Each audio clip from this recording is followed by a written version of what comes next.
রেদন আহমেদ, আপনাকে আমাদের অনুষ্ঠানে স্বাগত জানাই। আপনাকে শুভেচ্ছা ও কৃতজ্ঞতা, আপনি এই সময় আমাদের সাথে যুক্ত হয়েছেন।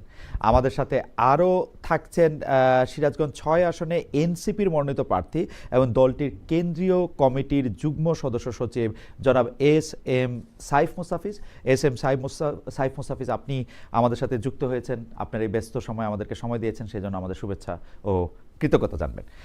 আমি ডক্টর রেদন আহমেদ আপনার কাছেই যেতে চাই যে ডক্টর রেদন আহমেদ, ২০০৬ সালে আপনারা বিএনপি ছেড়েছিলেন এক ধরনের, আপনি তার অন্যতম নেতৃত্বে ছিলেন, সেটা বিকল্প ধারার একটা চিন্তাভাবনা থেকেই হোক বা একটা আলাদা রাজনৈতিক দল বা প্ল্যাটফর্ম করার জন্যই হোক, আপনারা দলটি ছেড়েছেন একটা নতুন রাজনৈতিক বন্দোবস্তের কথা ভেবে। আজকে ২০ বছর পর, প্রায় ২০ বছর পর আপনি আবার বিএনপিতে ফিরে আসলেন। এমনকি আপনার যে রানিং মেট ছিলেন ডক্টর অলি আহমেদ, তিনি আবার চলে গেলেন জামাত সমর্থিত দলটিতে। এই যে আপনাদের দলটি থেকে আপনার চলে আসাটা, আমি ডক্টর অলি আহমেদের কথা বাদ দেই, এইটা কি শুধুমাত্র একটা এমপি পদ বা আমি জানি না প্রমিসড একটা মন্ত্রীর পদ সেটা পাওয়ার জন্যই? কারণ আমি তো কোনো নতুন রাজনৈতিক চিন্তা বা বন্দোবস্তের মধ্যে দেখতে পাচ্ছি না। মানে এটা কেন আসলে? ডক্টর রেদন আহমেদ,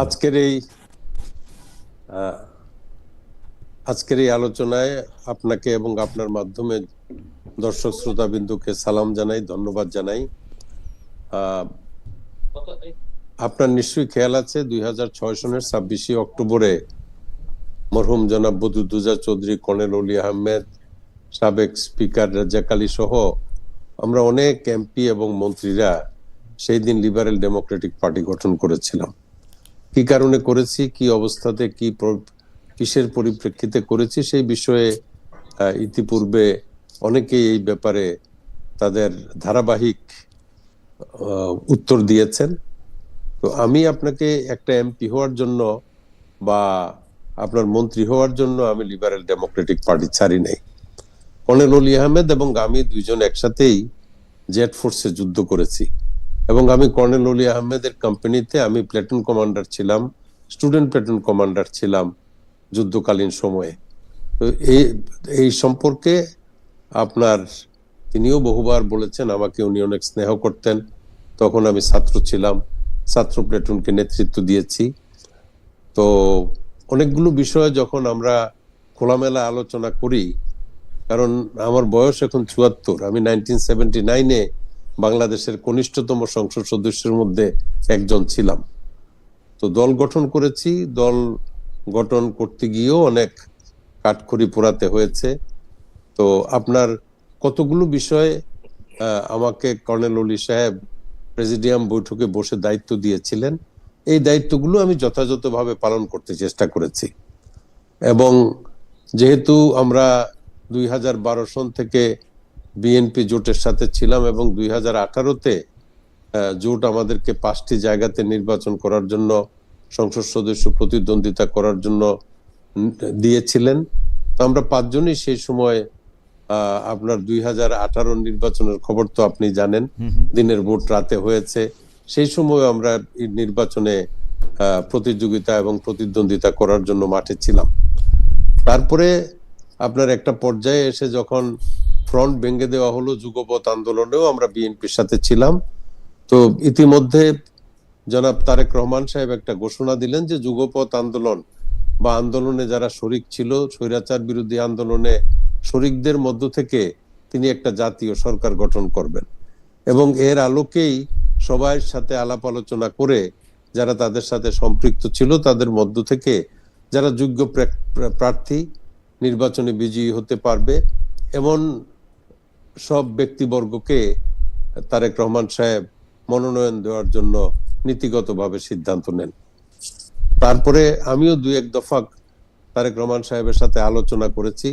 আলোচনায় ওনার এক প্রশ্নের জবাবে আমি বলেছিলাম যে আমরা যেহেতু আপনাদের সাথে জোটে ছিলাম, এখন যুগপৎ আন্দোলনে আছি, তো আপনাদের তো সারা বাংলাদেশে সকল নির্বাচনী এলাকাতেই সংসদ সদস্য প্রতিদ্বন্দ্বিতা করার মতো অনেক প্রার্থী আছে। তো আমাদের দল যেই পর্যায়ে আছে সেখানে আপনাদের যদি ইকুয়ালি মনে করেন যে ইকুয়ালি কম্পিটেন্ট, তাইলে অবশ্যই আমরা যারা আপনার সাথে আছি আমাদের প্রার্থীদের কি বিবেচনা করবেন। তো এই বিএনপির দৃষ্টিতে আমরা মাত্র দুইজন, কর্নেল অলি আহমেদের সিট এবং আমার সিট, এই দুইটি জায়গাতেই আমরা প্রতিদ্বন্দ্বিতা করে তাদের দৃষ্টিকোণ থেকে নির্বাচিত হওয়ার অবস্থা এই বলে তারা আমাদেরকে আলাপ আলোচনার ভিত্তিতে বললেন যে আপনাদেরকে 2টা সিট ছেড়ে দেওয়া হবে। তো আমি এই বিষয়টি কর্নেল অলি আহমেদ সাহেবের সাথে আলোচনা করেছি। আলোচনা করার পর যে তিনি বললেন যে না, আমরা কেন 2টা সিট নিয়ে তাদের সাথে অ্যালায়েন্স করব। তো আমি বললাম যে দেখেন, আমার যারা কলিগ আছে, আমাদের অনুরোধ ছিল দলটা গঠনের জন্য যারা সম্ভাব্য প্রার্থী তারা অবশ্যই তাদের কনস্টিটিউয়েন্সিতে যাবে, আমাদের দলের প্রতিনিধি হিসাবে সেই জায়গায় কমিটিগুলো গঠন করবে, নির্বাচনের জন্য প্রস্তুতি নেবে। জনাব রেদওয়ান আহমেদ, একটু সংক্ষেপে যদি বলতেন, মানে আপনার কথায় কিন্তু মনেই হইতেছে যে আপনি যেহেতু আমি এমপি হওয়ার জন্যই আসলে বিএনপিতে যোগ দিলেন, মানে এটা মনেই হচ্ছে। আসলে আমি অনেক চেষ্টা করতেছিলাম অন্য কিছু না অন্য কিছু বুঝতে, কিন্তু এটাই বুঝলাম না। এমপি হওয়ার জন্য না। আপনি আমার ইতিহাস জানেন, 1991-এ আমরা 3 জন জাতীয় সংসদের স্বতন্ত্র প্রার্থী হিসাবে নির্বাচিত হয়েছিলাম। জি, আমি মেজর হাফিজ এবং নুরুল ইসলাম মনি। তো আমার কনস্টিটিউয়েন্সিতে এমপি হওয়ার জন্য আমাকে আবার বিএনপিতে যোগদান করতে হবে এমনটা ছিল না। তাহলে আপনি কারণটা বলেন। কারণটা হলো কর্নেল অলি এবং আমি দুইজনই আমরা মুক্তিযোদ্ধা।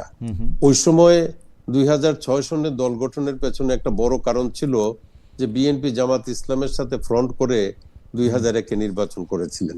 এটা আপনারা 5 বছর পরে বুঝছেন গিয়া? এটা আপনারা 5 বছর পরে? 5 বছর না, 5 বছর পরে বুঝছি। ওটা তো আর ম্যাডাম খালেদা জিয়া বা দলের উঁচু পর্যায়ের সিদ্ধান্ত নিয়ে তারা যে সিদ্ধান্ত নেন তার বাইরে তো আর আমার কোনো কিছু বলার থাকে না। তারপর বিএনপি যে ক্ষমতা থেকে বাইরে হয়েছে, তারপরে আপনারা চিন্তা করলেন যে তাহলে আপনারা নতুন দল করবেন, মানে দুঃসময় আপনারা বিএনপিকে ছেড়ে দিলেন, এখন আবার সুসময় আসছে আবার না, দুঃসময় বিএনপিকে ছাড়ি নাই। বিএনপি যখন ক্ষমতায় ছিল 26শে অক্টোবরে, তখনই আমরা দল গঠন করি। তখন তো আপনি জনাব রেদওয়ান আহমেদ একটি কথা কিন্তু আপনি ঠিক বলছেন যে আপনি শুধু একটা ইয়াংয়েস্ট মুক্তিযোদ্ধা না, ইয়াংয়েস্ট সংসদ সদস্য, আপনি কিন্তু খুব কিন পলিটিক্যাল অবজারভার। আপনি কিন্তু সেই সময় বুঝতে পারতেছিলেন যে একটা 111 আসতেছে, কারণ ততক্ষণে খালেদা জিয়ার সরকার আসলে জনাব ইয়াজউদ্দিন আহমেদকে তত্ত্বাবধায়ক সরকারের উপদেষ্টা প্লাস প্রেসিডেন্ট 2 পদ দিয়ে রাখছে। 111-এর প্রতিধ্বনি শোনা যাচ্ছে, এবং সেটা ছিল একটা অ্যাবসলিউট দুঃসময় বিএনপির জন্য। এবং সেই সময় শেখ রাজ্জাক আলী, মরহুম বদরুদ্দোজা চৌধুরী, শেখ রাজ্জাক আলী ও মরহুম আপনার কর্নেল অলি আহমেদ, আপনারা দল ছেড়ে দিয়ে বিএনপিকে যথেষ্ট ভালনারেবল করে তুলছিলেন কিন্তু। এবং যে অভিযোগগুলি আপনারা বিএনপির বিরুদ্ধে আনছিলেন, সেই অভিযোগগুলি কিন্তু এখনো এক্সিস্ট করে। এই অভিযোগগুলি কি দূর করার সময় পাইছে বিএনপি, যে আপনি বিএনপিতে আবার যাবেন? না, ইতিমধ্যে অনেকগুলো সুদূর প্রসারী পরিকল্পনা তারেক রহমান সাহেব গ্রহণ করেছেন। যেমন 31 দফা কর্মসূচি বাস্তবায়নের লক্ষ্যে তিনি জাতির কাছে প্রতিশ্রুতি দিয়েছেন যে রাষ্ট্র সংস্কারে এই 31 দফা তিনি সরকারে গেলে বাস্তবায়ন করবেন। এবং ওই সময় আপনি যে 111-এর কথা বললেন, এই 111 কিন্তু আমাকেও ছাড়ে নাই। আমিও 19 মাস হাজতে ছিলাম বিনা কারণে। না, সেটাও সম্পদের হিসাব, সেটাও আমরা খেয়াল করছি। জি, সেটাও আমরা খেয়াল করছি। কিন্তু জনাব রেদওয়ান আহমেদ, আমি আপনার কাছে আবার আসবো, আবার এসে আপনাকে একটু এটা আপনার কাছে জানতেই চাইবো যে আপনি বিএনপি ত্যাগ করে আপনারা এলডিপি করছিলেন। সেই সময় আপনারা আমাদেরকে বলছিলেন যে আপনারা একটা বিকল্প রাজনৈতিক ধারা প্রতিষ্ঠিত করতে চান। সেইটার বিকল্প ধারা নামটি আরেকটি পার্টি হয়ে গেল, আলাদা হয়ে গেল। আপনারা একটা এলডিপি করলেন, সেই সময় আপনাদের একটা বিকল্প, যেটাকে আজকের যুগে আমরা আমাদের তরুণ বন্ধুরা এটার একটা নতুন বন্দোবস্ত নাম দিছে।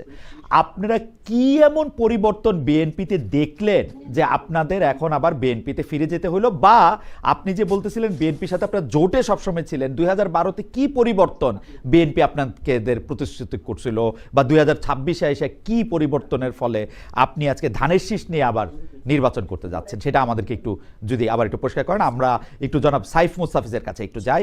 জনাব সাইফ মুস্তাফিজ, আমি আপনার কাছে এই ব্যাপারটা একটু জানতে চাই যে জামাতে ইসলামী যে আপনাদের সহ আপনারা যে রাজনৈতিক জোটটা বা নির্বাচনী জোটটা যেটা করছেন, সেইটাতে যদি আপনারা সরকার গঠনের মতো সংখ্যাগরিষ্ঠতা পান, তাহলে সেইটাতে কে এই সরকারকে নেতৃত্ব দিবে, বা যদি আপনারা বিরোধী দল হওয়ার মতো একটা বড় নিশ্চয়ই এরকম তো আপনাদের আছেই যে আপনারা আসলে হয়তো বিরোধী দল হবেন, সেই ক্ষেত্রে কে এই জোটটাকে নেতৃত্ব সংসদে দিবেন সেইটার ব্যাপারে কি আপনাদের আলোচনা হয়েছে? ধন্যবাদ খালেদ ভাই, আমার বিজ্ঞ সমালোচক এবং যারা দেখছেন তাদেরকে শুভেচ্ছা জানাচ্ছি।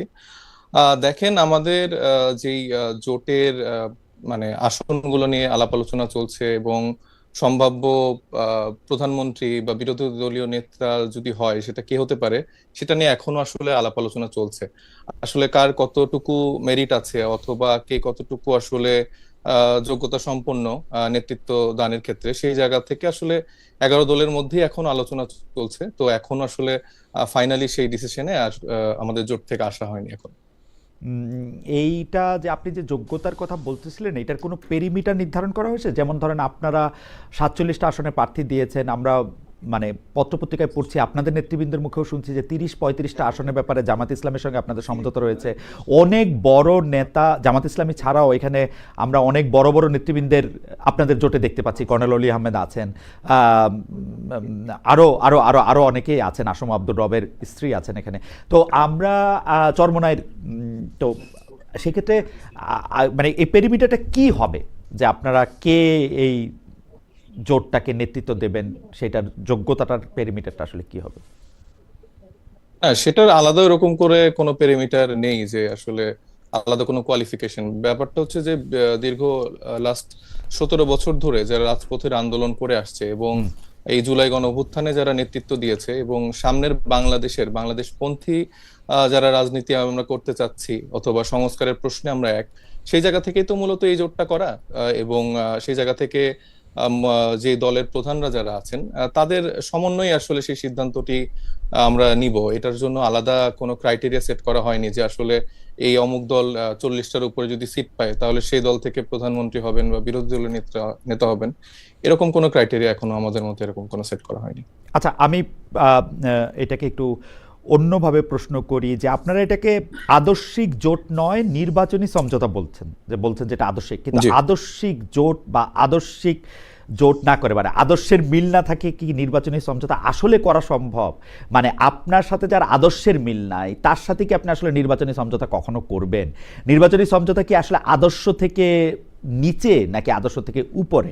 এই প্রশ্নটার যদি আপনি একটু অ্যাড্রেস করেন, এইটার আবার আরেকটা লেজও আছে, আপনি যদি এটা একটু বলেন আর কি, যে মানে আদর্শের মিল নাই, মানে আপনারা আদর্শের মিল নাই, ধরেন আমরা এরকম একটা অবস্থার কথা কল্পনা করি যে আমরা আদর্শের মিল নাই কিন্তু আমরা একসঙ্গে নির্বাচন করব, এটা কি আসলে সম্ভব কিনা?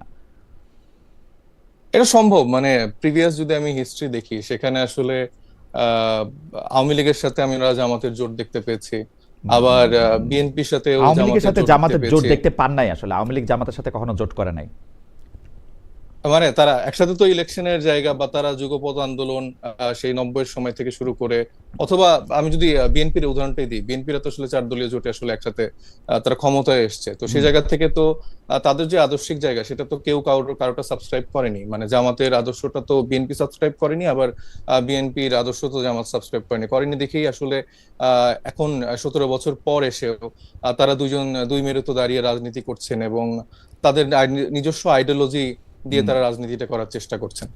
তার মানে সেই জায়গা থেকে নির্বাচনী জোটটাতে জনাব মুস্তাফিজ আপনি বলতে চাচ্ছেন যে আদর্শের মিল না থাকলেও নির্বাচনী সমঝোতা করা সম্ভব, জোট করা সম্ভব? জি সম্ভব।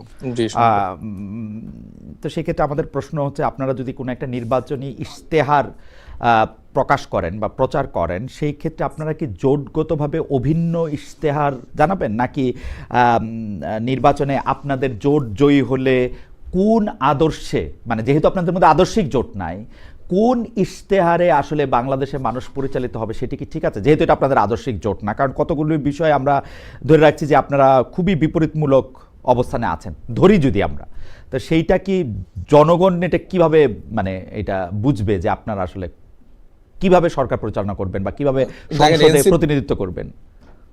এনসিপির জায়গা থেকে আমরা আমাদের নিজস্ব ইশতেহার তৈরি করছি। আমরা চেষ্টা করছি যে আসলে মানে প্রবলেম সলিউশন বেসড যেই রাজনীতিটা আছে, শুধু অনেক বড় বড় কথা বললাম, সেই জায়গা থেকে আমরা একটা ইশতেহার তৈরি করার চেষ্টা করছি, যেটা আসলে বাস্তবমুখী। এবং সেই জায়গা থেকে আমরা অন্যান্য যে রাজনৈতিক দলগুলো আমাদের সাথে যুক্ত আছে, সেটা আমরা আসলে পুরো বাংলাদেশ পরিচালনার ক্ষেত্রেই একটা একতা ভিত্তিক যদি একটা ইশতেহার তৈরি করা যায়, সেটা নিয়ে একটা আলাপ আলোচনা চলছে। এটা নিয়ে এখনো কোনো ফাইনাল সিদ্ধান্ত আসেনি। আমরা মানে ওই দিন 2-3 ডেজের মধ্যে এটা আসলে আপনাদেরকে জানাতে পারবো। জনাব মুস্তাফিজ, আমি আপনাকে খেয়াল করি যে আপনি অনেক বিষয়ে আসলে আপনার ধারণা খুবই স্বচ্ছ এবং পরিষ্কার। আপনি যদি আমাদের একটু সাহায্য করতেন বুঝতে, যে আমি একটু বুঝতে চেষ্টা করতেছি, ধরেন যৌথ ইশতেহার যদি আপনারা না দেন, আপনাদের ইশতেহারগুলি যদি আলাদা আলাদা থাকে, তাইলে আমরা এই জোটের মাধ্যমে সরকার পরিচালনাটা কিভাবে হইতে দেখবো, বা সংসদের প্রতিনিধিত্বটা আমরা কিভাবে দেখবো? তাহলে এটা তো মানে দেখেন, আমি ক্লিয়ার বলেন। আমি যেটা বুঝি যে আসলে আমাদের আইডিওলজিক্যাল জায়গা থেকে এখানে সবাই সবার জায়গা থেকে ছাড় দিবে। মানে এখানে জোটটা যেহেতু হয়েছে, সেখানে সরকার গঠন বা আসলে একতাবদ্ধভাবে যেহেতু আমরা ইলেকশনটা করছি, সেক্ষেত্রে অনেক বিষয় আছে যেটা ধরেন যে জামাত হয়তো বা সাবস্ক্রাইব করে না, সেটা আসলে জোটের জায়গা থেকে তারা আসলে সরে আসবে। তো সেটা আমরা সেই কনফিডেন্সের জায়গা থেকেই আসলে আমরা এই জোটটাতে অংশগ্রহণ করেছি, এবং আমরা মনে করি যে বাংলাদেশ প্রশ্নে এরকম অনেক বিষয় হয়তো বা যে 11টি দল আছে, তারা তাদের আদর্শিক জায়গা থেকে কিছু কিছু জায়গা থেকে ছাড় দিবে, এবং মূলত এটা প্রো বাংলাদেশি বা বাংলাদেশপন্থী যেই রাজনীতির মেরুকরণটা সামনের দিকে যাবে, সেটার জন্য আসলে ভালো কিছুই হবে। ওকে, আমরাও এটা আশাই করব। তো সবাই যদি ছাড় দেয়, তাহলে একটা যৌথ ইশতেহারের দিকে আমরা যাচ্ছি, এবং সেই নির্বাচনী সমঝোতা আসলে আদর্শিক জোটে হতে যাচ্ছে, তাই তো? না, আদর্শিক জোটে হতে যাচ্ছে না। এটা সমঝোতাটা হচ্ছে সবার একটা মূল্যবোধের ভিত্তিতে। এখানে ওইভাবে বলার উপায় নেই যে মানে একদম আদর্শিক সবাই জোট। ছাড় দিতে হলে তো আপনার আদর্শকে কি আপনি ছাড়বেন, নাকি আদর্শের কিছু জায়গায় ছাড় দিয়ে ওদের আদর্শের সাথে মিলবেন? আদর্শিক জোটই তো হবে তাহলে।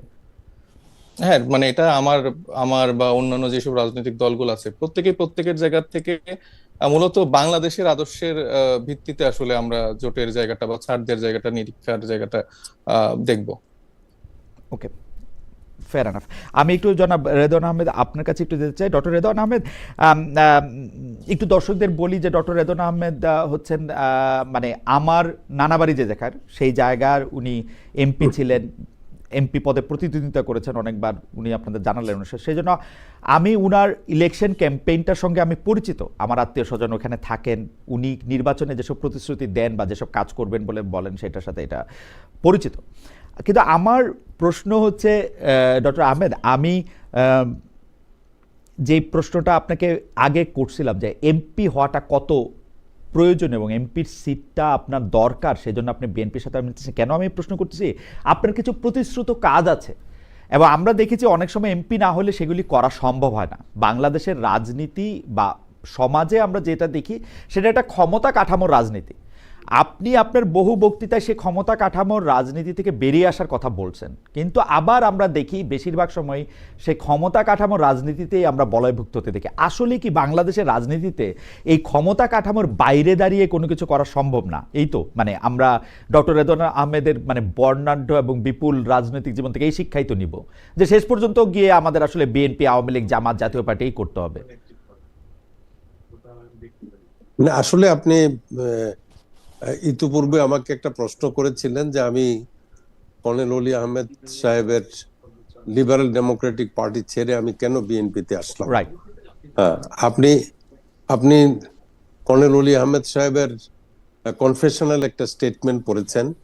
তিনি যখন নীতিগতভাবে সিদ্ধান্ত নিলেন যে জামাত ইসলামের সাথে তিনি অ্যালায়েন্স করবেন এবং জামাত ইসলামের সাথে মিলে রাজনীতি করবেন, তখন আমি সেটা প্রত্যাখ্যান করেছি যে আমরা এতদিন পর্যন্ত 2012 থেকে জোট এবং পরবর্তী সময়ে বিএনপির সাথে অ্যালায়েন্সে ছিলাম, এখন আমি জামাতের সাথে অ্যালায়েন্সে যেতে রাজি না।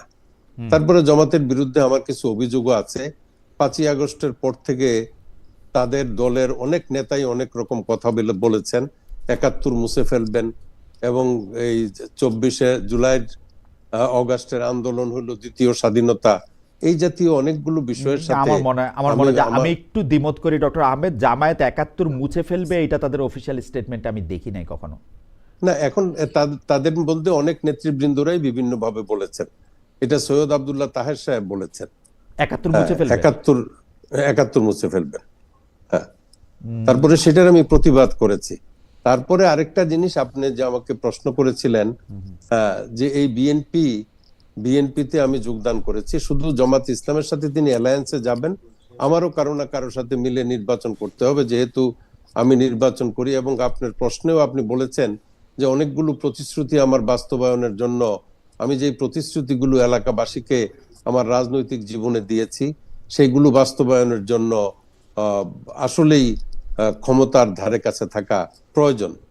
যেমন আমি আপনাকে একটা দৃষ্টান্ত দেই, আমার এলাকাতে আমি 3টা কলেজ, 7টা হাই স্কুল, 2টা গার্লস হাই স্কুল প্রতিষ্ঠা করেছি, এবং আমার কলেজগুলোতে বিভিন্নভাবে নূতন কিছু প্রবর্তন ইন্ট্রোডিউস করার জন্য আমি চেষ্টা করছি। যেমন আমার রেদওয়ান আহমেদ কলেজে আমি 4টা ভাষার উপরে স্পেশালি আমাদের দেশের যুবকদেরকে ডক্টর আহমেদ, আমি একটু পিছনের প্রশ্ন একটু করতে পারি কিনা আপনাকে, যে আপনি বলতেছেন জামায়াতের সাথে অ্যালায়েন্স করার ব্যাপারটা যখন এলডিপির নেতা ডক্টর ওলি আহমেদ বললেন, তখন আপনি বললেন যে জামায়াতের সাথে অ্যালায়েন্সে আপনি যাবেন না। কিন্তু বিএনপি যখন জামায়াতের সাথে শুধু অ্যালায়েন্সই করলো তা না, জামায়াতকে বিএনপি কিন্তু 2001 সালে এরকম কোনো প্রতিশ্রুতি নির্বাচনের আগে দেয় নাই যে জামায়াতের 2 জনকে তারা মন্ত্রী বানাবেন। তারপরে সেই মন্ত্রী বানানোর পরও 2001 থেকে 2006 পর্যন্ত কিন্তু আপনার কোনো অসুবিধা হয় নাই আসলে। এখন জামাতের সাথে অ্যালায়েন্সের নাম করাতে আপনি দলটি, মানে এলডিপি বলে তো এখন আর কিছু থাকবে না, ওলি আহমেদ নাই, রেদওয়ান আহমেদ নাই, আপনি এলডিপিকেই মানে বাদ দিয়ে দিলেন। এত জামায়াতে ইসলামীর এগেনস্টে আপনি কেমনে, মানে কেন, মানে এইবার দেখেন, এত বিশদ বিশ্লেষণ করতে গেলে তো অনেক সময় লাগবে। এরা মুক্তিযুদ্ধে বিরোধিতা করেছে। রাজাকার আল বদর আল শামস বাহিনী এই জামাত ইসলামের মাধ্যমে গঠিত হয়েছে। আপনি 2001-এর জোটের নির্বাচনের কথা যদি বলেন, ওই সময় আন্দোলন সংগ্রামে তারা ছিল এবং বিএনপি তাদের সাথে জোট করছে, এবং একটা বড় দল, বড় রাজনৈতিক সংগঠন যদি কোনো সিদ্ধান্ত নেয়, এককভাবে আমি ব্যক্তি হিসেবে সেই সময় আরো যুবক ছিলাম, দলের সিদ্ধান্তের বাইরে যাই নাই। কিন্তু আমি একজন মোটামুটি ভাবে ম্যাচিউরড পলিটিশিয়ান হিসেবে আমি মনে করি এই 5ই আগস্টের পর থেকেও জামাতে ইসলামের যে সমস্ত বক্তব্য এবং জামাতে ইসলামের যে সমস্ত কর্মকাণ্ড, এবং মুক্তিযুদ্ধকে তারা আসলে ধারণই করে না। এখন তাদের একজন নেতা যদি একটা স্টেটমেন্ট করে, এটা বলে যে আমার দলের স্টেটমেন্ট না, তারা 71-এর মুক্তিযুদ্ধকে তারা ওনই করতে চায় না। বিভিন্ন ক্ষেত্রে তাদের অনেকের বক্তৃতায় দেখা গেছে।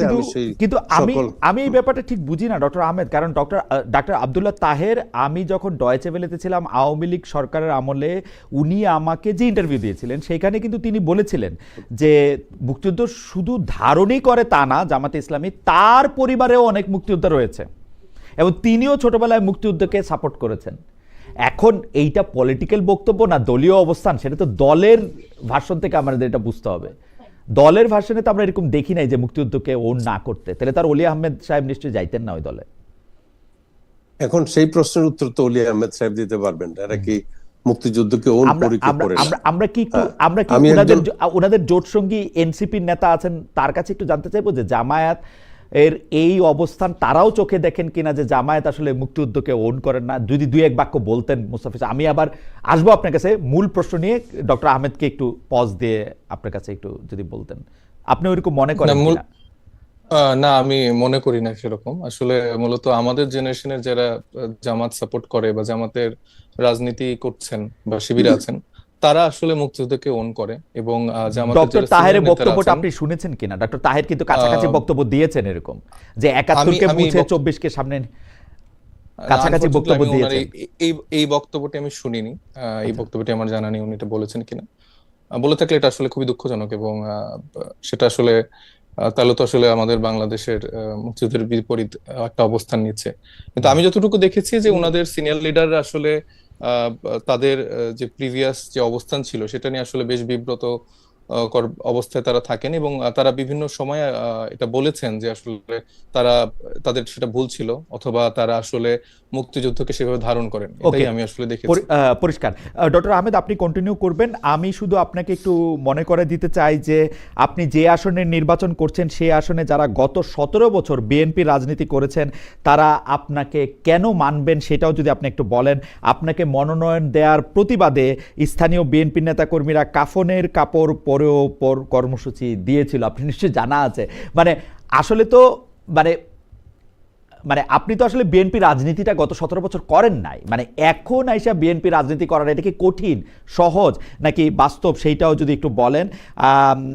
আমাদের একজন দর্শক এই প্রশ্নটা আমি একটু খুঁজেছি, হ্যাঁ, উনার নাম মোহাম্মদ আরশাদুল হক 1938, উনি প্রশ্ন করেছেন, খালেদ ভাই ইদানিং আপনি কোনো মহিলা ব্যক্তিকে টকশোতে ডাকছেন না, তলে তলে জামাত হয়ে গেলেন কি? আমার কিছু বলার নাই, যা কিন্তু আমি নারী নেতৃবৃন্দকে আসলে টকশোতে আনার ব্যাপারে খুবই সচেষ্ট থাকি আমরা সবাই, তারা যখন আসবেন তা আসবেন। ডক্টর আহমেদ, বিএনপির স্থানীয় প্রতিনিধিরা আপনাকে আসলে বা বিএনপি যারা করছেন সমর্থক তাদের অনেকে এটা প্রতিবাদ জানাচ্ছেন, আপনি যদি একটু বলেন। আমি খুবই আমি খুবই দুঃখিত যে আপনার হয়তো একটু মনটা খারাপ হয়েছে এই ইলেকশনের সময় এরকম প্রশ্ন, কিন্তু আমরা মানে মানে প্রশ্ন আমাদের করে যেতেই হবে। ডক্টর আহমেদ, আপনি যদি একটু বলতেন। না, এখন বিষয় হলো 2012 সন থেকে আমরা বিএনপির সাথে জোটে ছিলাম, যুগপৎ আন্দোলনে ছিলাম, এবং বিএনপির পক্ষ থেকে যুগপৎ আন্দোলনের সাথীদেরকে যে কয়েকটা সিট ছেড়ে দেওয়া হবে এর মধ্যে আমার সিটও একটা। এখন আন্দোলনের সংগ্রামের সমস্ত ক্ষেত্রেই আমার এবং আমার সঙ্গী সাথীদের এই আন্দোলন, স্বৈরাচার বিরোধী আন্দোলনে বহু অবদান আছে, এবং বাংলাদেশ জাতীয়তাবাদী দল নিশ্চয়ই মনে করে যে আমি ওই কনস্টিটিউয়েন্সিতে নির্বাচনের জন্য যোগ্যতম প্রার্থী, বা যারাই প্রতিদ্বন্দ্বিতা করবে আমার বিজয়ী হওয়ার সম্ভাবনা বেশি। আমি ব্যক্তি হিসাবে, তারপরে আমার রাজনৈতিক কর্মকাণ্ড, উন্নয়নমূলক কর্মকাণ্ড, সেবামূলক কর্মকাণ্ড, বা একজন ফিলান্থ্রপিস্ট হিসাবে মানুষের কাছে আমার যে গ্রহণযোগ্যতা আছে, বর্তমান রাজনীতিতে বিএনপির যে নেতৃবৃন্দরা আছেন, হ্যাঁ, তুলনামূলকভাবে আমি তাদের মধ্যে যোগ্য প্রার্থী, এবং আমার স্থানটি বিএনপি দীর্ঘ সময় ধরে আমাকে মনোনয়ন দেওয়ার জন্য খালি রেখেছিল। ডক্টর আহমেদ, আমি প্রশ্নটি সরাসরি করি, আপনি সরাসরি কথা বলতে ভালোবাসেন, আমি সরাসরি করি। ধরেন আপনি যে প্রতিশ্রুতিগুলি দিয়েছেন বা এইটা ক্ষমতার বলয়ে না থাকলে কি সেটা পালন করতে অসুবিধা? আপনি কি মনে করেন যে ধরেন আপনি যদি এইবার বিএনপির এমপি না হতেন, নির্বাচন না করতেন, আপনি যে সমাজসেবার বা সামাজিক স্বপ্নগুলি দেখানোর যে প্রক্রিয়ার মধ্যে আপনি আছেন, স্কুল, কলেজ, হাসপাতাল, মাদ্রাসা, এগুলি করার ক্ষেত্রে সেইটা কি একটা বাধা, নাকি ওইগুলি পরিচালনা করার জন্য যে আয় বা ব্যবসা সেটির ক্ষেত্রে বাধা? কোনটি আসলে বড় বাধা? তারা কি আপনাকে এমপি না হলে এগুলি করতে দিবে না? না, আমি আপনাকে কতগুলো সাইটিং এক্সাম্পল দেই। আমার রেদওয়ান আহমেদ কলেজ, এটা একটা ইউনিভার্সিটি কলেজ, 12টা সাবজেক্টে অনার্স, 5টা সাবজেক্টে মাস্টার্স আছে। এটা আমার রেদওয়ান আহমেদ ফাউন্ডেশন ট্রাস্টের প্রতিষ্ঠান, এবং এটা প্রাণগোপাল যখন সংসদ সদস্য ছিল, এটা ট্রাস্টি বোর্ডের কমিটি বাদ দিয়ে এপিলেট ডিভিশনে রিট করে আমার কলেজের দখল নিয়ে গিয়েছিলেন প্রাণগোপাল দত্ত, এবং আমার এই প্রতিষ্ঠানগুলো পরিচালনার জন্য বা আমার যে ভবিষ্যৎ প্রতিশ্রুতি আছে সেগুলো বাস্তবায়নের জন্য ক্ষমতার পাশে থাকা আমি প্রয়োজন বলে মনে করি। এবং আমার বয়স 74 বছর, and this is the last chance. আপনি মনে করেন যে এই ক্ষমতার এখানে থাকা উচিত? আমরা এটাও দেখেছি যে ডক্টর প্রাণগোপাল দত্তই হোক আর চান্দিনা রাজনীতিতে যেই করতে আসুক, আপনার ব্লেসিং ছাড়া বা আপনার সমর্থন ছাড়া সেখানে রাজনীতি করা আসলে কঠিন ছিল। আপনিও বহু সভা পণ্ড করেছে আপনার সমর্থকেরা, এবং আপনি ছাড়া ওইখানে আর কেউ রাজনীতি করুক, এটা খুব কঠিন কাজ, কিন্তু আসলে আপনি ক্ষমতায় থাকেন আর না থাকেন। না, এটা আপনি সঠিক বলেন নাই। আমার বাইরে আমি আর আলী আশরাফ 6 বার প্রতিদ্বন্দ্বিতা করেছি, আমি 4 বার বিজয়ী হয়েছি, আলী আশরাফ সাহেব 2 বার বিজয়ী হয়েছেন। এখন আমার বাইরে কেউ এখানে সাহস করে না রাজনীতি করতে। রাজনৈতিক মাঠে আমি অনেক শক্তিধর, তাতে কোনো সন্দেহ নাই। শক্তি হলো জনগণের, এবং জনসমর্থন খুব বেশি আছে, এই জন্যই আমি শক্তিধর। এবং আমি যেই কর্মকাণ্ড, যে উদাহরণ আমি চান্দিনাতে দৃষ্টান্ত রেখেছি, তার পাশাপাশিও কেউ আসতে পারে নাই। আমি আপনার অন্তত পক্ষে 2000 কোটি টাকার সম্পদ আমি আমার উপার্জন এবং সকল আপনি মিলিয়ে 2000 কোটি টাকা আমি আয় চান্দিনা- করেছেন বাংলাদেশে? জি আপনি কি 2000 না, কোটি না, টাকা আয় করেছেন না আপনার- পৈতৃক সম্পত্তি? না না না না 2000 কোটি টাকার সম্পত্তি আমি যখন রেদওয়ান আহমেদ কলেজ করি, হ্যাঁ, তখন আমি যে সম্পত্তি ক্রয় করেছি এই সম্পত্তির মালিক এখন 500 কোটি টাকা। জিয়াউর রহমান কলেজের জন্য আমি যে সম্পদ দান করেছি তার দাম এখন আপনার 20 কোটি টাকা। মুক্তিযোদ্ধা কলেজ যেটা প্রতিষ্ঠা করেছি আমি না। সেই আঙ্গিকে বলছি যে আচ্ছা। আমার যে কন্ট্রিবিউশন ওই সময় যা করেছি এগুলোর বর্তমান বাজার মূল্য আমরা প্রায় আমরা- 2000 কোটি আমরা টাকার নিশ্চয়- কাছে। আমরা নিশ্চয়ই আশা করবো জনাব আহমেদ আপনার যেটাকে বলে হচ্ছে আয় ব্যয়ের যে খাতা, সেই খাতা যথেষ্ট পরিষ্কার, সেটা নিয়ে আমরা পরে কথা বলবো। আমরা একটু জনাব এস এম সাইফ মুস্তাফিজের কাছে যাই। জনাব এস এম সাইফ মুস্তাফিজ, আমরা একটু নির্বাচনী হলফনামা, আপনার নির্বাচনী জায়গা, এগুলি নিয়ে একটু কথা বলতে চাই। তবে তার আগে আমরা দর্শকদেরকে প্রশ্ন করেছিলাম যে মুস্তাফিজকে আইপিএল থেকে আপনারই কাছাকাছি মুস্তাফিজকে আইপিএল থেকে বাদ দেওয়ার প্রতিবাদে টি-20 বিশ্বকাপ খেলতে ভারতে না যাওয়ার সিদ্ধান্ত নিয়েছে বাংলাদেশ। প্রিয় দর্শক, বিসিবি অবস্থান ধরে রাখতে পারবে বলে মনে করেন কিনা? শতকরা 81% দর্শক মনে করছেন যে পারবেন, শতকরা 19% দর্শক মনে করছেন যে পারবেন না, 49,000 দর্শক এখানে ভোট দিয়েছেন। জনাব সাইফ মুস্তাফিজ, নির্বাচনী হলফনামাতে আপনারা যেসব তথ্য দিয়েছেন সেই অনুযায়ী আপনি একজন সফল ব্যবসায়ী, বর্তমানে আপনার সম্পদের পরিমাণ 47,20,000 টাকা। আমি যে কথাটি বলতে চেয়েছিলাম যে হলফনামাতে আপনারা যখন এগুলি বলছেন তখন নানা বিষয়ে আপনাদেরকে অনেক রকম প্রশ্নের সম্মুখীন হতে হচ্ছে বা অনেক কথা আপনাদের নিয়ে বলা হচ্ছে। আমি শুধু আপনার এবং আপনার দলের আহ্বায়কদের কথা বলতে চাই। আপনার সম্পর্কে বলা হয়েছে যে আপনার 47,20,000 টাকার মধ্যে নগদ 36 লাখ টাকা হচ্ছে আপনার হাতে। আপনার হাতে টাকা রাখার বা হাতে টাকা থাকার বিশেষ কোনো কারণ আছে কিনা, মানে ব্যাংকিং চ্যানেলে না রেখে হাতে রাখার এটা কোনো কারণ আছে কিনা?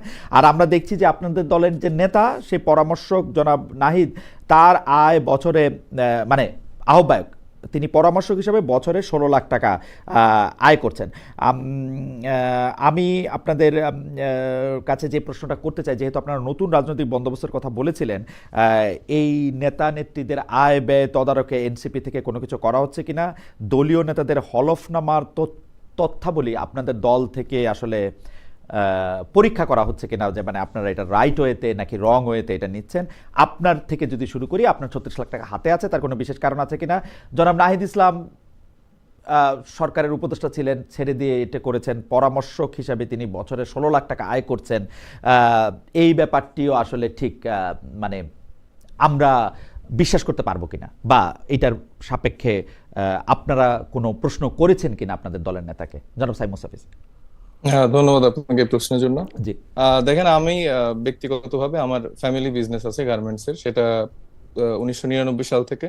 পরবর্তীতে আমি যখন যুক্ত হই, পরবর্তীতে আমি নিজের মতো করে আমার আলাদা সাইট থাকে, সেখানে আসলে আমার নিজস্ব মানে ব্যবসা চ্যানেল থাকে, এবং সেই জায়গা থেকে এই যে অর্থের যে উৎসের কথাটা বলা হয়েছে, সেটা মূলত নির্বাচনী যে আমাদের ব্যয় করতে হবে, তো আমি সেই জায়গা থেকে সেটা আসলে কোনো ব্যাংকিং চ্যানেলে রাখা হয়নি, এবং সেটা মূলত নির্বাচনে ব্যয়ের জন্যই রাখা হয়েছে। এবং নাহিদ ইসলাম সহ অন্যান্য যাদের কথাই বলছেন না কেন, একটু আপনার কথা বলি যে তাহলে এই টাকাটা নগদ থাকলেও এটা ট্যাক্সড, জি, এটা tax। এটা এটা এটা এটা এটা এটার আয়ের উৎস বা অন্য কোনো কিছু যদি কেউ আমরা ভবিষ্যতে জানতে চাই, এটা আপনি জানাতে পারবেন যে এই 36 লাখ হ্যাঁ, টাকা কোথা থেকে? ডেফিনেটলি এটা ক্রাউড ফান্ডিং এর মাধ্যমে জোগাড় করা না, না, এটা ক্রাউড ফান্ডিং এর মাধ্যমে জোগাড় করেন, মানে আপনার পরিবার থেকে। ঠিক আছে, হ্যাঁ, জনাব নাহিদ ইসলামের জি। কথা বলছিলেন। জি। সো নাহিদ ইসলাম তার জায়গা থেকে আসলে তিনি একটা কোম্পানিতে আছেন, সেখানে তার যোগ্যতা অনুযায়ী সেখানে তাকে সম্মানই দেওয়া হয়, এবং এটা তো আমার মনে হয় না যে মানে আলাদা কোনো কঠিন বিষয়। এখানে অন্যান্য আমাদের দলের আর যারাই আছেন না কেন, আপনারা জানতেন যে জনাব নাহিদ ইসলাম পরামর্শক হিসেবে কোথাও কাজ করছেন, যেখান থেকে তাকে টাকা দেওয়া হচ্ছে? হ্যাঁ হ্যাঁ, জি, আমরা জানতাম। এটা কি ধরনের মানে তাহলে তার পেশাটাও তো নিশ্চয়ই জানেন, বা কোন কোম্পানিকে বা কোন প্রতিষ্ঠানকে উনি পরামর্শ দিচ্ছেন সেটা তো নিশ্চয়ই জানেন।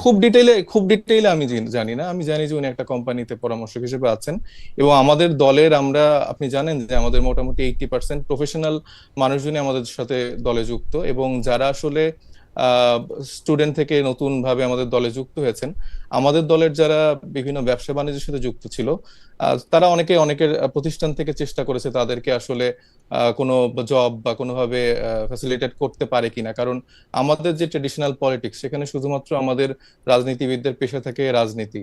তো সেই জায়গা থেকে আমরা চেষ্টা করছি যে আমরা যেহেতু বলছি আমরা নতুন রাজনৈতিক বন্দোবস্ত বা সিস্টেমেটিক পরিবর্তন করতে চাই, সেই জায়গা থেকে আমরা এই স্বচ্ছতার জায়গাটা নিশ্চিত করতে চাই। এবং ঠিক আছে, আমাদের ব্যাপারে সবার উৎসাহ থাকবে, এটা খুব স্বাভাবিক, কিন্তু আমাদেরকে নিয়ে আসলে যেভাবে মিডিয়া ফ্রেমিং করা হচ্ছে সেটাও কিন্তু আমি মনে করি না যে ঠিক। আমি আজকেই একটা শীর্ষস্থানীয় দৈনিক পত্রিকায় দেখলাম যে 2জন কোটিপতির কথা বলা হয়েছে, যারা আমাদের এনসিপিতেই দুইজন প্রার্থী। তো তারা কিন্তু এনসিপিতে যুক্ত হয়েছে এই নমিনেশন, যখন আমরা প্রার্থিতার জন্য ফর্ম ফিল আপ বা ফর্ম বিতরণ করছি সেই সময়টাই কিন্তু তারা আমাদের সাথে যুক্ত হয়েছে। কিন্তু মানে ফ্রেমিংটা যেভাবে আসছে যে আসলে তরুণরা মানেই দুর্নীতি করছে বা এদের আসলে টাকার উৎস কই থেকে আসছে, এবং 2জন কিন্তু প্রভাবশালী ভাবে, তারা কিন্তু ফ্যামিলিগত ভাবে, যে 2জনের কথা নাবিলা তাসনিদ এবং আরেকজন আছেন সম্ভবত তিনি ঢাকা 7 আসন থেকে ইলেকশন করবেন। তো এই 2জনই কিন্তু আগের থেকেই আসলে ব্যবসায়ী এবং তাদের আয়ের উৎস সবকিছু ক্লিয়ার, এবং সেটার সবকিছু ক্লিয়ারেন্স নিয়েই কিন্তু তারা আসলে বৈধতাটা পেয়েছে তাদের নমিনেশন জায়গা থেকে। কিন্তু যেভাবে ফ্রেমিং করা হয় সেটা কিন্তু অন্যান্য আর 300 আসনে অন্যান্য বিএনপির প্রার্থী বা অন্যান্য প্রার্থীর ক্ষেত্রে কিন্তু এইভাবে আসলে চিরুনি অভিযান করা হয় না। আবার আরেকটা বিষয়, যেমন হান্নান মাসুদের আমি একটা উদাহরণ দিব। তার ক্ষেত্রে বলা হলো যে 98 লাখ টাকার হচ্ছে তার সম্পদ, কিন্তু তার হলফনামায় হচ্ছে যে আমি যতটুকু জানি যে সেটা 6 লাখ বা এরকম একটা অ্যামাউন্ট আছে, তার কোনো সম্পদের বিবরণও নাই। কিন্তু এটা কিন্তু যখন একটা ফটো কার্ড করে বা একটা শীর্ষস্থানীয় কোনো নিউজ জায়গা থেকে গণমাধ্যম থেকে এরকম একটা নিউজ হয়, এটা কিন্তু দ্রুত ছড়ায়, কিন্তু এটা যে আসলে সত্য না, এটার ব্যাখ্যা যেভাবে আসে সেটা কিন্তু আর ছড়ায় না। তো এটা আসলে আমরা জুলাইয়ের পর থেকে দেখে আসছি যে আসলে তরুণদেরকে নানাভাবে ফ্রেমিং করা হচ্ছে যে এই মানুষগুলা দুর্নীতিগ্রস্ত, এরা অনেক টাকা পয়সার মালিক হয়ে গেছে, এরা খারাপ। তো এটা আমার মনে হয় এখান থেকে একটু বের হয়ে আসা উচিত। আমরা যারা আমার মনে হয় চেষ্টা করছি, আমার মনে হয় অবশ্যই বের হয়ে আসা উচিত। তো সেই ক্ষেত্রে আপনারাও যদি আমাদেরকে একটু সাহায্য করেন, যে আপনারা কিন্তু অনেকগুলি প্রতিশ্রুতি দল গঠন করার সময় আমাদেরকে দিয়েছিলেন, যে দল গঠন করার ক্ষেত্রে প্রতিটা মানুষের আসলে ফিনান্সিয়াল স্টেটমেন্ট আমাদের সামনে থাকবে, দল কিভাবে পরিচালিত হচ্ছে সেটা আমাদের সামনে থাকবে, দলের ভাড়া কিভাবে দেওয়া হচ্ছে, বাস ওইটা কোত্থেকে আসছে, সবগুলো আমাদেরকে বলবেন। আপনারা কিন্তু এটা বারবার বলছেন যে এটা আপনারা করবেন, কিন্তু এটা করেন নাই। না করার ফলে যেটা হয়েছে, আপনি যেটাকে ফ্রেমিং বলতেছেন, আপনি যদি একটু খেয়াল করেন আপনি দেখবেন এনসিপির তরুণদের সম্পর্কে মিডিয়াতে যত কথা আসছে তার চেয়ে অনেক গুণ বেশি কথা কিন্তু জামায়াত বিএনপির নেতাদের বিরুদ্ধেও আসছে।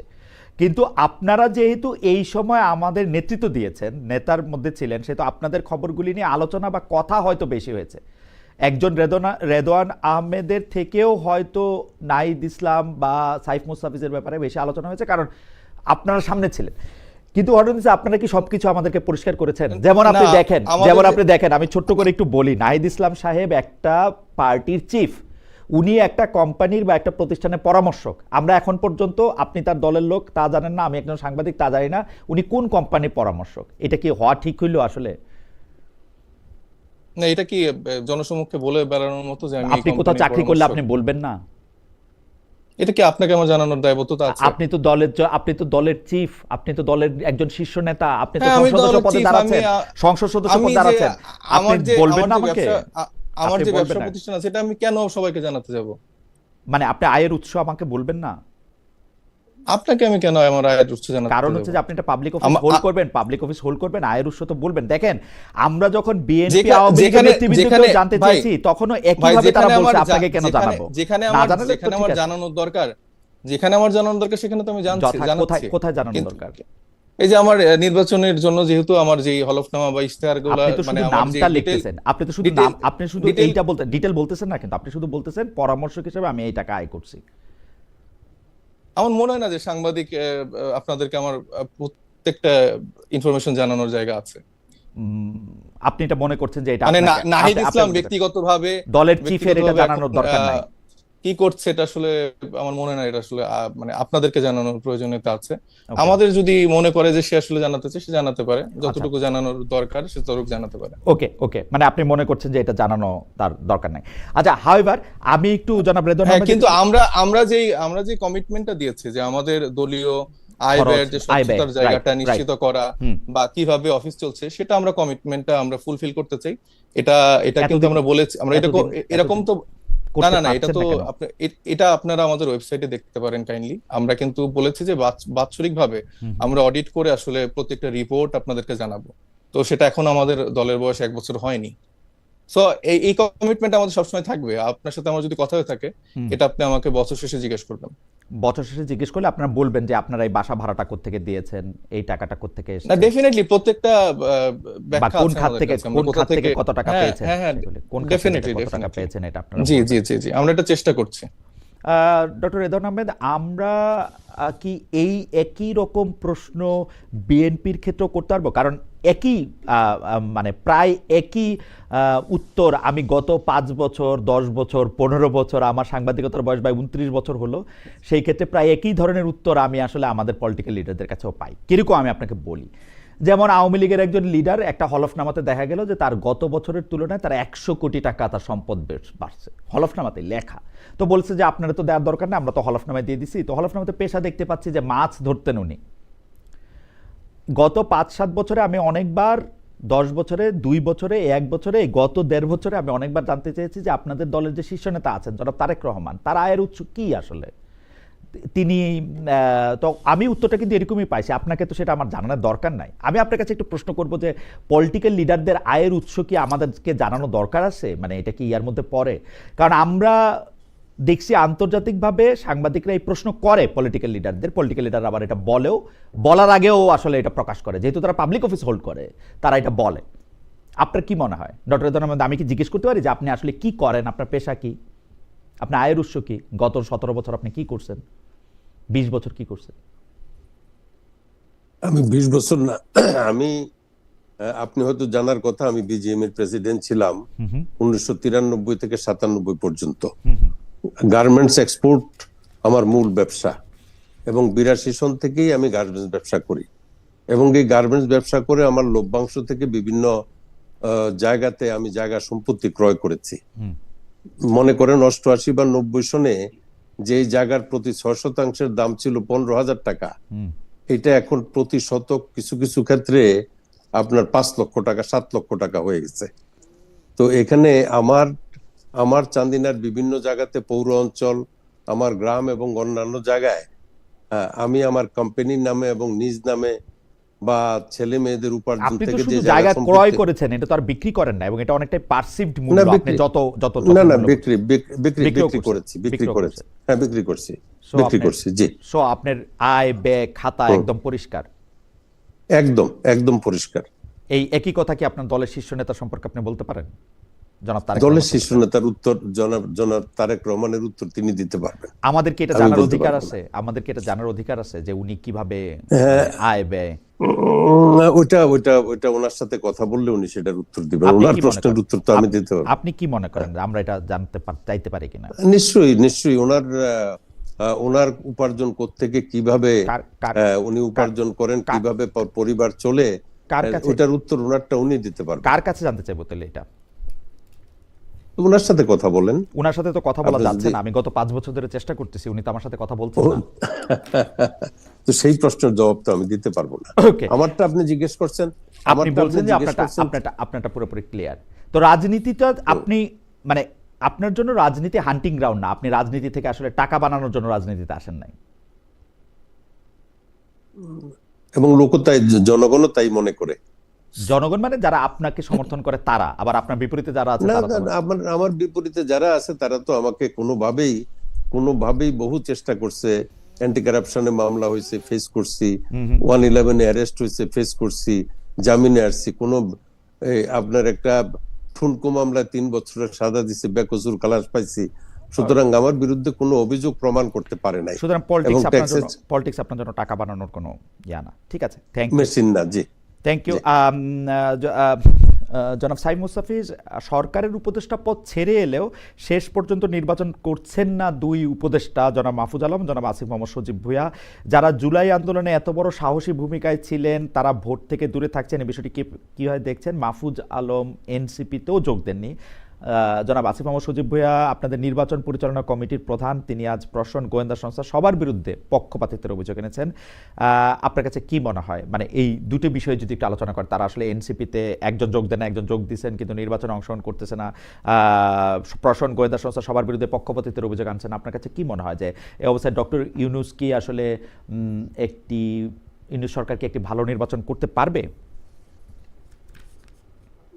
সেটা আসলে মানে যখন তফসিল ঘোষণার পর আমাদের ভাই শরীফ ওসমান হাদির যে হত্যাকাণ্ড করা হলো, তার পরবর্তীতে কিন্তু আমরা এখনো আসলে তার বিচারের কতটুকু অগ্রগতি হয়েছে সেটা কিন্তু আমরা দেখতে পাচ্ছি না। তো সেই জায়গা থেকে মূলত বাংলাদেশে যতগুলো আসন আছে সেখানে যারা তরুণ নেতৃত্ব দিচ্ছে অথবা বাংলাদেশ পন্থী রাজনীতি করার চেষ্টা করছে, তাদের সবার জন্য কিন্তু একটা হুমকির জায়গা তৈরি হয়েছে। এবং সেখানে যখন আমরা সিট থেকে শুনি যে এটা একটা বিচ্ছিন্ন ঘটনা, এবং দায়িত্বশীল যারা রয়েছেন তাদের থেকেও কিন্তু আমরা সেরকম কোনো সুরাহা বা কোনো রকম মানে গন্তব্য কোন দিকে যাচ্ছে সেরকম আমরা দেখতে পাইনি। তো সেই জায়গা থেকে আসলে কিছুটা আমাদের কাছে মনে হচ্ছে যে আসলে বেশ সংকটাপন্ন একটা সময় আমাদের সামনের দিকে আসতে যাচ্ছে। আর আমাদের যে দুইজন ছাত্র উপদেষ্টার কথা বললেন, তারা কিন্তু মূলত জুলাই গণঅভ্যুত্থান থেকে উঠে আসা দুইজন নেতা, এবং আমরা একজন আমাদের দলে যুক্ত হয়েছেন আর একজন হয়নি। তো যিনি যুক্ত হয়েছেন তিনি আসলে আমার মনে হয় যে খুব একটা বড় স্যাক্রিফাইস করেছেন, কারণ আমাদের দলের যারা শীর্ষস্থানীয় নেতারা আছেন তারা প্রায় সবাই আসলে ইলেকশন করছেন।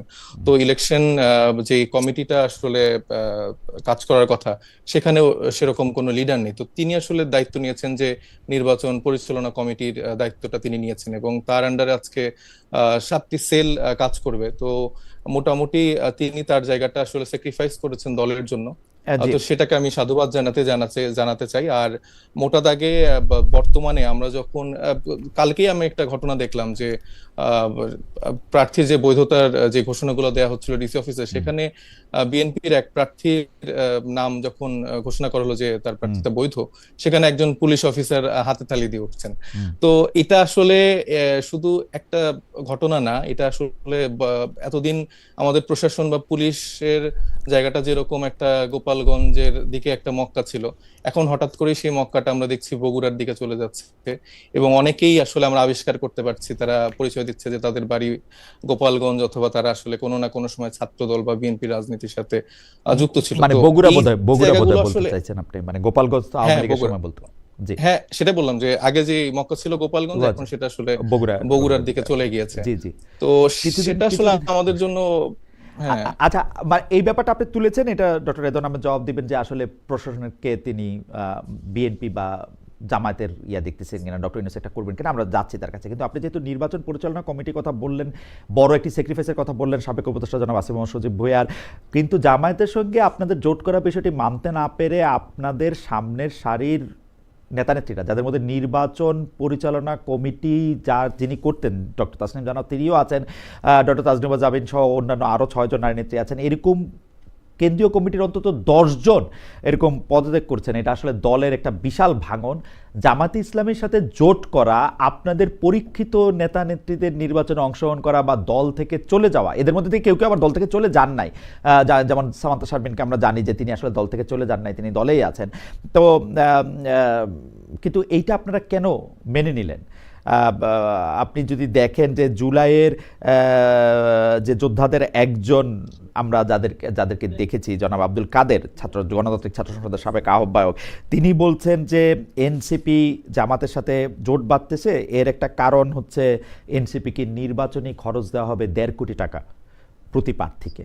আপনার কাছে কি মনে হয় যে আপনারা, আমি কাদের সাহেব কি বললেন সেই জায়গায় না গিয়েও যদি আমি বলতে চাই যে আপনাদের দলের নেতাকর্মীদের পদত্যাগ, এইটা এত আমি এখনো আমার 1.5 কোটি টাকা বুঝে পাইনি আসলে। আমার এলাকায় আমার টাকা দিয়ে খরচ করতে হচ্ছে, যেহেতু যেই নীতিমালা আছে, বিধিনিষেধ আছে। আচ্ছা, কিন্তু দলের নেতাকর্মীরা তো পদত্যাগ করছেন বা ইলেকশন করতেছেন না, তারা একটা নোট অফ ডিসেন্ট দিচ্ছেন, সেইটা তো দেখতে পাইছেন নাকি? সেইটা কেন আপনাদের কাছে এত গুরুত্বপূর্ণ হলো না? এটা অবশ্যই আমাদের কাছে গুরুত্বপূর্ণ। আমাদের দল থেকে দলের যারাই সদস্যরা আছেন না কেন, প্রত্যেকেই আমাদের পরিবারের সদস্য, এবং আমরা যে নতুন রাজনীতির কথা বলছি তারা প্রত্যেকেই আসলে সেটা বিনির্মাণ করার জন্য চেষ্টা করে যাচ্ছিল।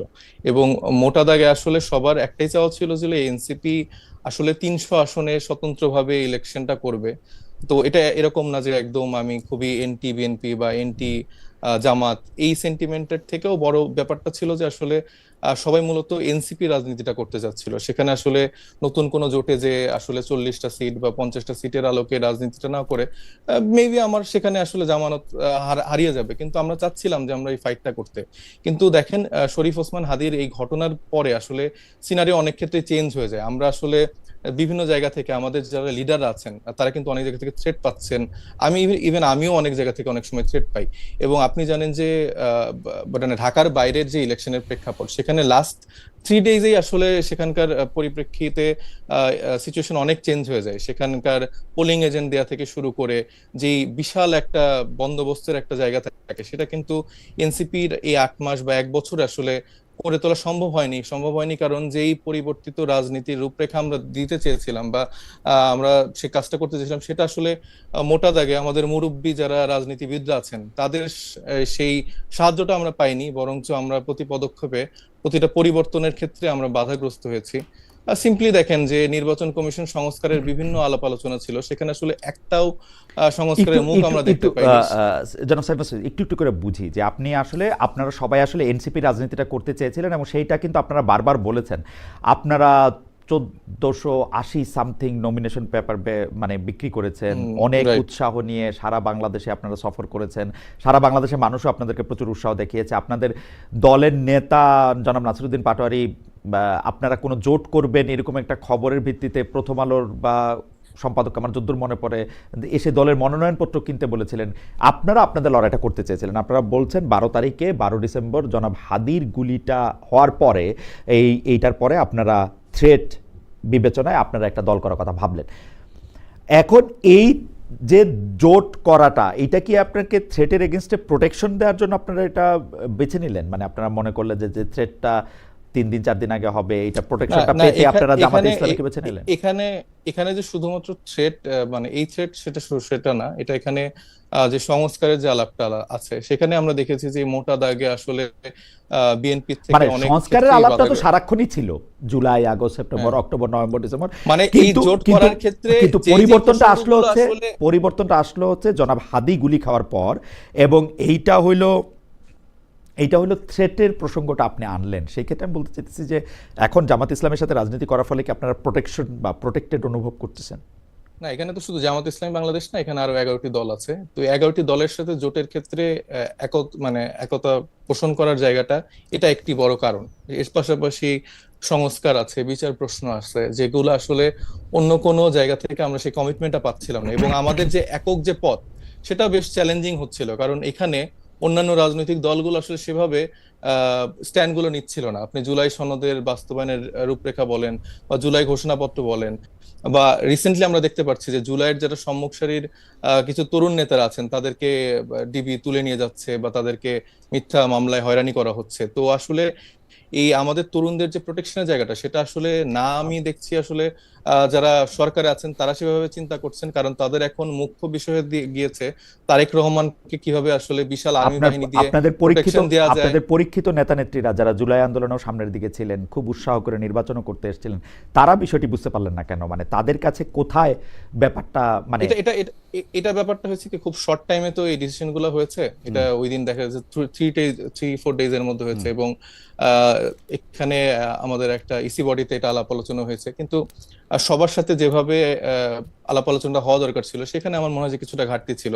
আবার অনেকের মধ্যে ব্যাপারটা আছে যে আসলে তারা কোনোভাবেই জামাত ইসলামী বাংলাদেশের সাথে জোট করে রাজনীতির জায়গাটা দেখতে চায় না, সেটা যে কোনো সিচুয়েশনই হোক না কেন। তো আমরা তাদের এই জায়গাটাতে সম্মান আমরা এই পারস্পরিক সম্মানটা দেখতে পাচ্ছি, কিন্তু আপনি কি জানাবেন যে এই সিদ্ধান্তটা কি আপনারা যারা দলের শীর্ষ নেতৃবৃন্দ আছেন তারা কি সংখ্যাগরিষ্ঠতার ভিত্তিতে নিলেন, নাকি যেহেতু আহ্বায়ক সাহেব বললেন বা আরো দুজন প্রভাবশালী নেতা বললেন সেই জন্য আপনারা গেলেন? এটা মানে আলোচনাটা কিভাবে সংখ্যাগরিষ্ঠতা? এটা সংখ্যাগরিষ্ঠতার ভিত্তিতে হয়েছে। এই প্রস্তাবনাটার ক্ষেত্রে সংখ্যাগরিষ্ঠতার ভিত্তিতে হয়েছে। আপনারা যেটা প্রথম 10 জন বলে আমরা যাকে জানতাম, যে 10 জনকে আমরা চিনি, সেই 10 জনের মধ্যে আপনারা 1 জন 2 জন 3 জন বাদে আপনারা সবাই এই প্রথম 10 জনের মধ্যে 7 জনই আপনারা একমত হইলেন যে এইটা করতে হবে। জি জি।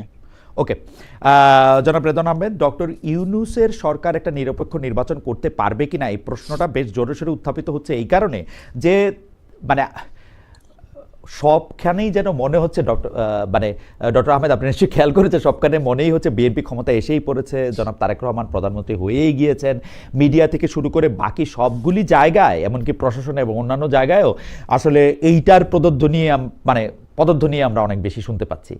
এই জায়গাটাকে আপনি আসলে মনে করেন কিনা ডক্টর মোহাম্মদ ইউনূস বা তার সরকার একটা ভালো ইলেকশন পরিচালনা করার ক্ষেত্রে একটা গুরুত্বপূর্ণ ভূমিকা রাখতে পারবে?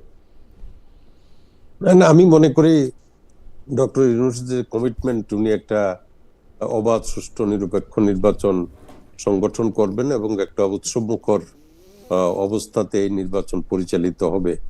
আমি মনে করি যে নিরপেক্ষতা বজায় রাখার জন্য সরকারের প্রচেষ্টা অনেক, এবং বিভিন্ন জায়গাতে ডিপটি কমিশনার এবং রিটার্নিং অফিসারদের কার্যকলাপেও সেটা প্রমাণিত হয়। কোথাও কোনো বিএনপির মিস্টেক থাকলে তাদের প্রার্থীপদ প্রত্যাহার হচ্ছে, তাদের প্রার্থীপদ অবৈধ হচ্ছে, আবার অন্যান্য পার্টির প্রার্থীদেরও অবৈধ হচ্ছে। তো সেই জায়গাতে আপনার নিরপেক্ষতার ব্যাপারে আমি এই সরকারের কার্যকলাপকে নিরপেক্ষ বলেই মনে করি। আচ্ছা, আমি একটা প্রশ্ন করতে চাই, এটা আমাদের শেষ প্রশ্ন, কাছাকাছি প্রশ্ন আমি জনাব সাইফ মোস্তাফিজকেও করব। সেটা হচ্ছে যে আওয়ামী লীগ সরকারের পতনের পর থেকেই ভারতের একটা ইঙ্গিত ছিল হচ্ছে এরকম যে নির্বাচিত সরকার এলে তাদের সঙ্গে হয়তো সম্পর্কটা স্বাভাবিক করা যাবে। আমরা ভারতের পররাষ্ট্রমন্ত্রী জয়শঙ্করকে বেগম জিয়ার মৃত্যুর পর ঢাকায় শ্রদ্ধা জানাতে এসে বিষয়টি আরও পরিষ্কার করতে দেখলাম। বিএনপির ভারত নীতি কি হবে সেই ব্যাপারে আপনারা একটা পরিষ্কার একটা অবস্থান নিচ্ছেন কিনা, বিশেষ করে ক্রিকেটকে ঘিরে? আবারও মুস্তাফিজের কথা বলতে হয়, বাংলাদেশের পেস বোলার মুস্তাফিজকে ভারতে খেলতেই যাইতে পারলো না, এরকম একটা অবস্থা যখন তৈরি হলো তখন একটা নতুন করে পাল্টাপাল্টি তৈরি হয়েছে। এই ব্যাপারটা আপনি আসলে কিভাবে দেখেন জনাব রেদওয়ান আহমেদ? দেখেন, এটা সাইফ মুস্তাফিজকে আমি কাছাকাছি প্রশ্ন করবো, আগে একটু জনাব রেদওয়ান আহমেদকে শুনি। আমার আসলে বিএনপির নীতিগত কি সিদ্ধান্ত এই ব্যাপারে আছে সেই ব্যাপারে আমি অবগত নই। ওকে, সুতরাং আপনি কি একজন পর্যবেক্ষক হিসেবে একটু বলবেন যে এটা কি হওয়া উচিত নীতিটা? পর্যবেক্ষক হিসেবে কি বলবেন? পার্শ্ববর্তী দেশ হিসেবে তাদের সাথে তো সুসম্পর্ক বজায় রাখা উচিত বলে আমি মনে করি। পার্শ্ববর্তী দেশ হিসেবে সুসম্পর্ক রাখা উচিত বলে মনে করেন। আমি জনাব সাইফ মোস্তাফিজ আপনার কাছে আসি, যে আমি প্রশ্নটার সাথে একটু যোগ করি যে একই সময়ে যখন বিএনপি নেত্রীর প্রতি সাবেক প্রধানমন্ত্রী বেগম জিয়ার প্রতি শেষ শ্রদ্ধা জানাতে ভারতীয় পররাষ্ট্রমন্ত্রী ঢাকায় এসছেন, আমরা দুইটা ভালো ব্যাপার দেখছি। পাকিস্তানেরও আসলে একজন খুব শীর্ষ নেতা এখানে এসছেন, কিন্তু শেষ শ্রদ্ধা জানাতে যখন জয়শঙ্কর এখানে আসলেন তখন আবার আমরা জানতে পারলাম যে জামায়াতের আমিরের সঙ্গে ভারতীয় শীর্ষ কূটনীতিবিদদের গোপন বৈঠকের কথাও জামায়াতের আমির রয়টার্সের এক প্রশ্নে তিনি স্বীকার করলেন। আপনি এই বিষয়ে কোনো মন্তব্য করবেন কিনা? দলগতভাবে জামায়াতের কাছ থেকে এই ব্যাপারে আপনারা কোনো কিছু জানতে চাইছেন কিনা, যে আসলে তারা এটা করলেন কেন, এতদিন ধরে আবার গোপনও রাখলেন কেন, এটা আপনারা বলবেন কিনা? না, এখানে বোধহয় কিছু মিস ইনফরমেশন আছে। বোধহয় হচ্ছে সাংবাদিকদের এন্ড থেকে বলা হয়েছিল যে এটা পরে পাবলিশ করার কথা বা এরকম, আমি যতটুকু জানি। তো এই ব্যাপারে এই জন্য আমি এখন মন্তব্য করতে চাচ্ছি না। আর হচ্ছে যে ভারতের ব্যাপারে আসলে বিএনপির কি নীতি বা আমাদের কি নীতির থেকে আমার মনে হয় যে সামগ্রিকভাবে বাংলাদেশের পররাষ্ট্র নীতিটা ঢেলে সাজানোর সময় এসছে। কারণ সামান্য মুস্তাফিজ ইস্যুতে তাদের অবস্থান এরকম, কারণ হচ্ছে যে মূলত তারা গণহত্যাকারী যে শেখ হাসিনা, তাকে তো আসলে এখন ওপেনলি তাকে আশ্রয় দিচ্ছেন, এবং তাদের যে বাংলাদেশ নীতি, তারা চায় আসলে প্রভুর মতো করে থাকতে বাংলাদেশের সাথে। তো সেই জায়গাটা আমাদের এখন সময় এসছে, কারণ এই মুস্তাফিজ ইস্যুতেই বাংলাদেশের ক্রিকেট বোর্ড এবং গভর্নমেন্ট থেকে যেরকম রিপ্লাই এসছে, এটাকে আমরা সাধুবাদ জানাই এবং আমরা মনে করি অবশ্যই দুই দেশের মধ্যে একটা সুন্দর সম্পর্ক থাকবে, তবে সেটা থাকবে সমতার ভিত্তিতে, সেটা থাকবে সমান সম্মান মর্যাদার ভিত্তিতে। তো এটা আসলে আমার মনে হয় যে আমাদের জোটের পক্ষ থেকেও এরকম একটা নীতির জায়গা আসবে, এবং আলাদা করে কোনো গোপন বৈঠক, যেটা আমরা জাতীয় পার্টির সময় দেখেছি, এসে বলা যাবে না, কওয়া যাবে না, এই নীতি আসলে এটা যদি এনসিপিও করে সেটার বিরুদ্ধে আমরা দাঁড়াবো। আমরা আমাদের নির্ধারিত আলোচনা শেষ, তবুও দুইজন দর্শকের মন্তব্য না পড়ে পারছে না। একজন নাম নাইম খান C7J, তিনি বলছেন খালেদ ভাই আজকে দর্শকদেরকে কম গুরুত্ব দিয়েছেন। কি জানি, আমি দর্শকদের মানে গুরুত্ব দিতে চেষ্টা করেছি, তবে আরেকজন দর্শকের মতামত একটু পড়ি। মানে একটা শব্দের জন্য মতামতটা পড়তে চাচ্ছিলাম না, কিন্তু তিনি এতবার পাঠিয়েছেন এটা। সাইফ এটা নিয়ে একটু মন্তব্য করলেও করতে পারেন, তারপর আমরা আসলে জনাব রেদওয়ান আহমেদের কাছ থেকে একটা শেষ কথা শুনে। তিনি হচ্ছেন ক্রিকেট অ্যান্ড ফ্রেন্ডস 3603। মহিউদ্দিন সাহেব জামায়াত এবং এনসিপি দের বিরুদ্ধে নগ্ন হয়ে, তিনি ন্যাংটা হয়ে লিখছেন, নগ্ন হয়ে কাজ করছেন, এরপরও কেন ওনার অনুষ্ঠানে গেলেন সাইফ মুস্তাফিজ ভাই? আপনি এটা বলতে চাইলেও এটা বলতে পারেন। আমাদের অনুষ্ঠানে আর কোনো কিছু প্রসঙ্গ নাই। আপনারা যদি আপনাদের ভোটারদের উদ্দেশ্যে কিছু বলতে চান বলে এটা শেষ করতে পারেন। আমরা জনাব রেদওয়ান আহমেদ যদি বলতে চান, জনাব সাইফ মুস্তাফিজ যদি বলতে চান। আমি আমি যেটা বলতে চাই যে রিসেন্টলি মানে যারা আমার কাছে মনে হচ্ছে যে সফট কোর ভাবে বা আওয়ামী লীগকে যারাই আসলে পৃষ্ঠপোষকতা বা তাদের বয়ান উৎপাদন করছে, তাদের এগেনস্টে আমি কথা বলছি এবং স্ট্রেট ফরওয়ার্ড ওপেনলি বলছি। এখন আপনার এই অনুষ্ঠানে আসার উদ্দেশ্য হচ্ছে যে আপনাকে আমি চাচ্ছি যে আমার জায়গা থেকে ফেস করার জন্য আপনার এন্ড থেকে যা কথাবার্তা আছে না কেন, আমার মনে হয় যে সততার সাথে আমি চাই যে সেটা ফেস করার জন্য, এবং আমাদের দলীয় পজিশন বা আমার অবস্থানটা কি সেটা জানানোটা আমি প্রয়োজন মনে করছি। যদি আমি আপনার এখানে না আসি, তাহলে হয়তো আপনি আপনার মতো করে একটা ন্যারেটিভ ইজিলি দিতে পারবেন, যেটা আমি মনে করি না আসলে ভালো হবে। তো সে জায়গা থেকে আমাদের কোনো না কোনো রিপ্রেজেন্টেটিভ থাকা উচিত, এবং সে জায়গা থেকে আমি উপস্থিত হয়েছি। এবং আমি আরেকটা জিনিস একটু ছোট্ট করে বলতে চাই, সেটা হচ্ছে যে গোপালগঞ্জের ইস্যুটা আমি একটু ছোট করে অ্যাড্রেস করতে চাই। যে সেখানে যখন আর্মির থেকে আমাদেরকে একটা হেল্প করা হয়েছিল, সেটা নিয়ে অনেক বড় একটা ন্যারেটিভ যে এরা কিংস পার্টি, এরা আর্মিকে এভাবে ব্যবহার করেছে। কিন্তু সেই ওয়েতে যখন তারেক রহমান সাহেব দেশে ফিরছেন, তাকে অঘোষিতভাবে তাকে যে প্রোটোকল দেওয়া হচ্ছে, সেটা আসলে একটা প্রেসিডেন্ট প্রধানমন্ত্রী সেরকম পায় কিনা একটা সন্দেহের জায়গা থাকে। তো আমার জায়গাটা হচ্ছে যে মিডিয়া থেকে শুরু করে আপনারা যারা দায়িত্বশীলভাবে কাজ করছেন, তারা তরুণদের ক্ষেত্রে কিছুটা ছাড় দেওয়ার মন মানসিকতা রাখবেন, এটা আমার অনুরোধ। কারণ আমরা গ্রো করছি, আমরা অনেক রিস্কের মধ্যে দিয়ে আসলে আমরা রাজনীতিটা এস্টাবলিশ করার চেষ্টা করছি, প্রিভিয়াস বড় একটা এস্টাবলিশমেন্টের এগেইনস্টে ফাইট করে। তো সেই জায়গা থেকে আমাদের ভুল ত্রুটি অবশ্যই থাকবে, আর সেটা আমরা শুধরানোর চেষ্টা করছি কিনা সেটা আসলে দেখার বিষয় থাকবে। ধন্যবাদ সবাই। Thank you. জনাব রেদওয়ান আহমেদ, আপনি যদি আপনার ভোটারদের উদ্দেশ্যে কিছু বলে আজকের অনুষ্ঠান আপনার কথার মাধ্যমেই আমরা শেষ করতে চাই। জি, যদি কিছু বলেন। আপনি আমাকে বলেছিলেন যে বাংলাদেশ জাতীয়তাবাদী দল চান্দিনা উপজেলা শাখার অনেকেই আমার নেতৃত্ব মেনে নিতে পারছেন না। বিএনপির যারা নেতৃবৃন্দ আছেন তারা দীর্ঘদিন যাবৎ তাদের সংগঠন করেছেন, এবং আমিও আমার অবস্থান থেকে আমার সংগঠন করেছি। এখন যেহেতু জোটভুক্ত না হলেও যুগপৎ আন্দোলনের সাথী হিসাবে আমাকে মনোনয়ন দেওয়া হয়েছে, আমি মনে করি বাংলাদেশ জাতীয়তাবাদী দলের নেতা কর্মী যারা আছেন তাদেরকে আমি আহ্বান জানিয়েছি তারা যাতে কাঁধে কাঁধ মিলিয়ে একসাথে কাজ করেন, এবং জনাব তারেক রহমান ভারপ্রাপ্ত চেয়ারম্যানের যে ইঙ্গিত, সেই ইঙ্গিত অনুসরণ করে সবাই ঐক্যবদ্ধভাবে ধানের শীষের প্রার্থী হিসাবে আমার সপক্ষে ভোট দান করেন। জনাব রেদওয়ান আহমেদ, ডক্টর রেদওয়ান আহমেদ, আপনাকে অনেক ধন্যবাদ। জনাব এস.এম. সাইফ মুস্তাফিজ, আপনাকেও। আপনাদের দুজনের সামনে আপনারা নির্বাচন করছেন, আপনাদের দুজনের সাফল্য কামনা করে আমি আজকের অনুষ্ঠান এখানেই শেষ করছি। দর্শকরা আপনাদের সাথে, অনেক দর্শক আপনাদের সঙ্গে ছিলেন, অনেকে মন্তব্য করেছেন, কেউ পক্ষে করেছেন, কেউ বিপক্ষে করেছেন, কিন্তু অনেকেই আপনাদের কথাকে অনেক বেশি গুরুত্ব দিয়ে আপনারা বিবেচনা করেছেন। সেজন্য আপনাদেরকে আমি আলাদা করে ধন্যবাদ দিতে চাই, এবং পরবর্তী অনুষ্ঠান দেখার আমন্ত্রণ জানিয়ে এখানেই শেষ করছি। আপনাদের